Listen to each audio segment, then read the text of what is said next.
They thought it was just a supply ship. April 2025. The Red Sea is calm, sun coming up. Another day in a region stuck between tension and truce. Just days earlier, a fragile ceasefire between the U.S. and the Houthis was announced. No direct strikes, no open escalation. But that truce, it didn't cover accidents. It didn't stop drones. And it sure as hell didn't erase mistrust. And somewhere under those waters, a U.S. submarine is running silent. The USS New Mexico, a Virginia-class attack sub, 230 feet deep, watching, listening, waiting. Meanwhile, a Houthi sonar operator picks up something big. No escort, no cover, a slow blip near the Yemeni coast. Their guess, logistics ship. So they launch a UUV, an unmanned underwater vehicle, loaded with explosives. What they don't know is that they're aiming at something far more dangerous. And if that truce was holding, it's about to crack. The USS New Mexico didn't take damage, but that wasn't the point. Because in submarine warfare, even being detected is considered a failure. Being touched, that's unheard of. And now, with that UUV brushing the hull, even without exploding, every protocol kicked in. This wasn't about a scratch on steel. This is about what it meant. An American submarine had been hit in a war zone during a ceasefire. Just days before this incident, a temporary ceasefire had been declared between the U.S. and the Houthis. No direct strikes, no escalation, but that ceasefire was thin, unofficial, fragile, and based on mutual restraint. It didn't cover accidents, it didn't cover underwater drones, and it definitely didn't cover American submarines. Because U.S. subs are a different category. They're not just weapons, they're strategic assets. Platforms that carry cruise missiles, gather intelligence, and in some cases, support special operations teams. If you mess with one, you're not just poking the Navy. You're poking a Tier 1 element of U.S. defense. The USS New Mexico didn't surface, it didn't fire, but it didn't have to. Its signal reached the Eisenhower strike group in under 3 seconds, and from there, protocols took over. Because whether the attack was on purpose or not, the response always assumes the worst. Here's how it works. First, the sub confirms there's no critical damage. Then, it hands off all sensor data, acoustic, thermal, magnetic signatures up the chain. And once the threat is confirmed, the gloves come off. No one says, let's wait and see. Because in the Red Sea, wait and see gets people killed. So while the Houthis were still trying to figure out what their UUV actually hit, U.S. analysts already had the drone's launch point, its path, and most likely the people who programmed it. It doesn't matter if it was an accident. The moment you touch a U.S. submarine, you trigger the machine. And now, the machine was moving. The sub they hit wasn't just any submarine. It was the USS New Mexico SSN 779, a Virginia-class attack sub built for one thing: dominance below the surface. And if the Houthis had known that, they might have just picked a different target. Let's break that down. The USS New Mexico is nuclear-powered, which means It can stay underwater for months without surfacing. It doesn't need air. It doesn't need fuel. It just glides through the ocean, silent as a ghost. Its hull is wrapped in anechoic coatings, basically rubber panels that absorb sonar. Its propulsor is a pump jet, not a propeller, which cuts down noise to almost nothing. You don't hear this sub coming. You don't see it. You only know it was there when it's already gone. And it's not just sneaky, it's dangerous. It carries Tomahawk cruise missiles, Mark 48 torpedoes, and can even deploy special ops teams through a dry deck shelter. It's got real teeth, and it's usually part of a much larger picture, gathering intel, mapping threats, or hunting other subs. But here's the crazy part. When the UUV got close, the New Mexico didn't panic. It didn't even change depth. It ran its drills. The sonar operator picked up the incoming UUV. Small profile, slow moving, but oddly aggressive. Not a mine, not debris, something guided, and it was coming fast. The sub executed a quiet lateral shift. The UUV scraped the hull but didn't detonate. Still, that contact was enough. Inside the control room, every sailor knew what that meant. The captain didn't shout. He didn't need to. The crew trains for this every week. A silent command was sent. Data packages uplinked. Secure channels activated. And while the world above was still quiet, the Eisenhower Strike Group was already receiving full tactical telemetry. Heading, velocity, sonar signature, launch vector. No one aboard the USS New Mexico knew if the attack was deliberate, but they did know one thing for sure. It wasn't going unanswered. By the time the UUV touched the hull, the Eisenhower Strike Group was already watching. And they didn't wait. Carrier strike groups don't monitor situations. They act. From the Combat Information Center aboard the USS Dwight D. Eisenhower, the alert came in as a burst data stream. No voice, no delays, just sonar returns, contact reports, and one message that mattered. Submarine contact, unknown UUV, hull proximity confirmed. That's not a drill. That's go time. The Eisenhower's radar spun up. Destroyers in the group activated surface and subsurface tracking. Electronic warfare crews prepped jamming pods.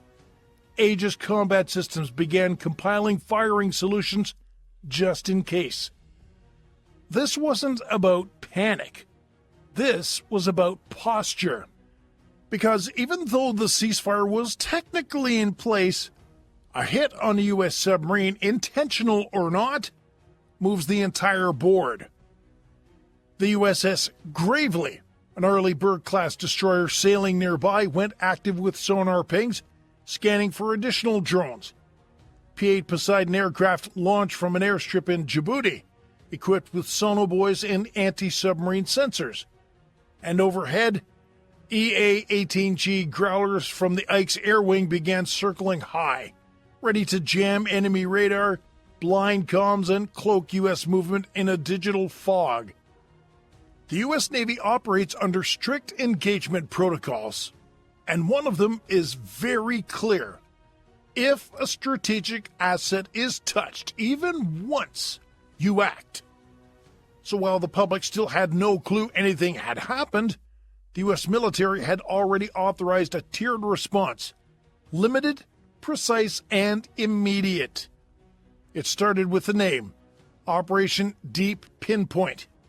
Not revenge, not escalation, just a removal of risk. The first order came from the Eisenhower's command deck. Prepare a multi-domain strike package. That meant combining sea-launched cruise missiles with coordinated air support. The goal was to neutralize the UUV launch site nothing more. And make sure that everyone got the message. From the USS Gravely, the VLS hatches creaked open, primed with Tomahawk cruise missiles, each one programmed with a fixed GPS target, a hardened facility west of Ras Issa believed to house underwater drone systems. Meanwhile, above the strike group, a Hawkeye E-2D radar aircraft coordinated the airspace, and right behind it, a pair of EA-18G Growlers, electronic warfare jets designed to shut down enemy comms and blind their radar. That's the first wave.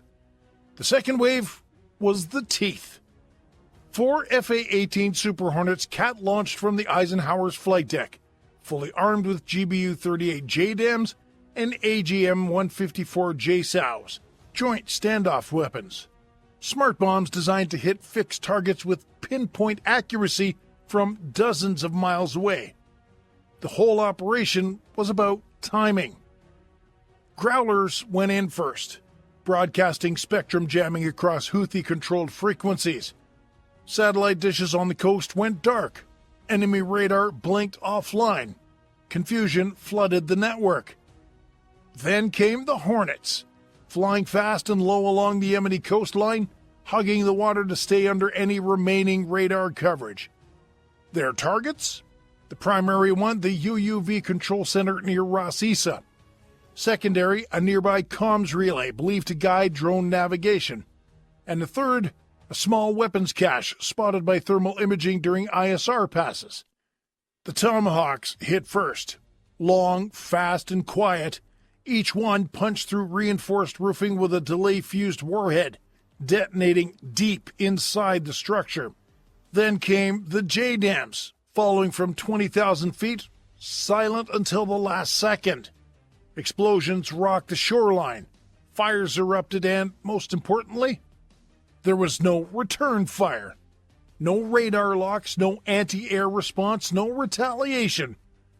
That told commanders everything they needed to know. They caught the site by surprise.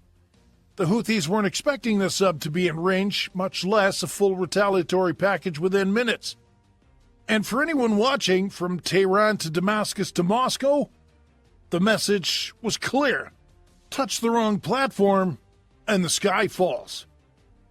The whole strike lasted less than 7 minutes, but it rewrote the rules of the Red Sea overnight. The strike was over. 7 minutes, 3 confirmed hits, 0 American casualties. But the damage wasn't just physical, it was strategic. And in warfare, that's the kind that lasts. Intercepted chatter from Houthi channels told the story. Silence, then chaos. Commanders barking partial orders, units going dark, some ground teams trying to reroute through backup frequencies, others just dropping off the map completely. Whatever command structure had launched that UUV, well, it wasn't talking anymore. ISR platforms like the MQ-4C Triton kept watch overhead. They tracked heat signatures, vehicle movement, and signals across the region. The Triton's feed showed armed pickups leaving the facility at full speed. Some headed inland, some just stopped cold. No one stuck around to defend it. This wasn't a full-scale warhead barrage. It was about taking territory or collapsing infrastructure. It was a message. You can hit drones. You can even target destroyers.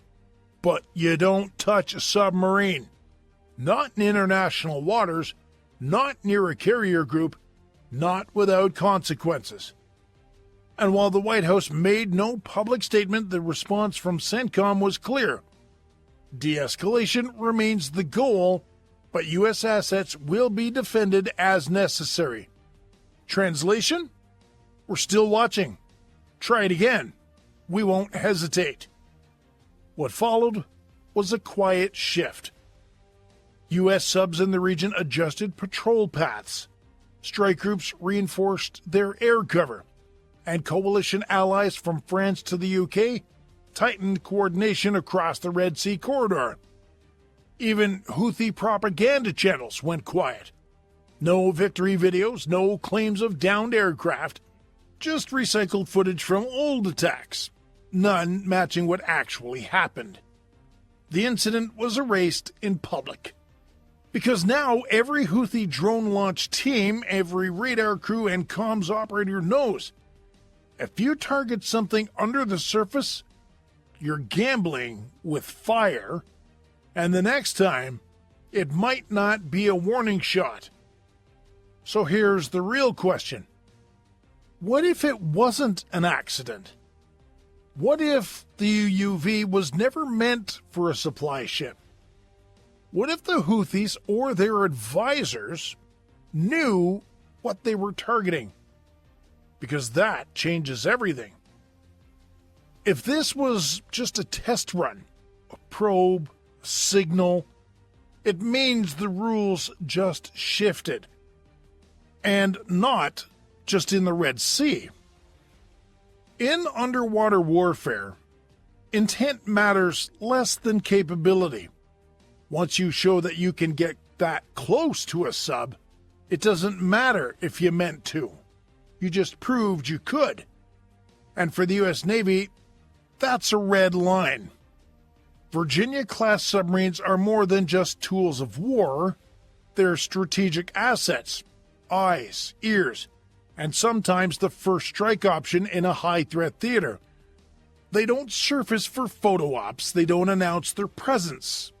If one is seen, or worse, touched, that's a failure of silence. And that silence is everything. So if the Houthis can reach a sub with a UUV, even once, it opens a door that's hard to close. Next time it might not be a brush against the hull. It might be a detonation, a breach, a direct hit. And if that happens, ceasefire or not, the gloves come off. Because you can down a drone and get away with it. You might even clip a destroyer and spin it as propaganda. But a submarine? That's different. And if you're watching this and thinking, this couldn't really happen, just remember, underwater drones are already in play. And submarines like the USS New Mexico are already out there right now. All it takes is one bad signal, one wrong ID, one fast decision in a control room that never gets a second chance. Then everything changes. So what do you think? Do you believe the Houthis will ever try to hit a U.S. submarine for real? Could a group like that really risk it? Or was this type of attack just a matter of time? Let us know what you think in the comments. Do you see underwater drones becoming the next big threat? Or do you think submarines are still too silent, too dangerous to mess with? Make sure you drop a comment. We read every single one. And if this scenario got you thinking, if it gave you a clearer look at how underwater warfare could unfold, then hit that like button so we know you're on board. Subscribe if you want more fact-based breakdowns like this with real military tech.